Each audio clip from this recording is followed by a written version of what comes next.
Welcome sa episode 2 ng Food and Fellowship. Maghahanap tayo ng pagkain at magbabahagi ng salita ng Diyos.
Sinabi ng Biblia sa John 8:12, muling nagsalita sa kanila si Jesus, "Ako ang ilaw ng sanlibutan. Ang sumusunod sa akin ay hindi kailanman lalakad sa kadiliman, kundi magkakaroon ng ilaw ng buhay." Si Jesus ang ilaw, sa kanya nagmumula ang liwanag.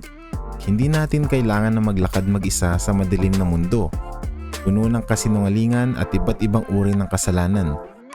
Maraming tao ang naglalakad sa kadiliman na parang bulag at patungo sa tiyak na pagkawasak at kamatayan. Mabuti na lang dahil binigyan tayo ng Diyos ng ilaw upang hindi tayo maligaw. Si Kristo ang gabay na liwanag, kaya sigurado tayo sa daan na ating patutunguhan. Tayo din naman ay munting liwanag na humawa sa ilaw ni Jesus, kaya ikalat natin ang ilaw sa bawat isa upang ang mundo ay mas lalo pang magkaroon ng kaliwanagan.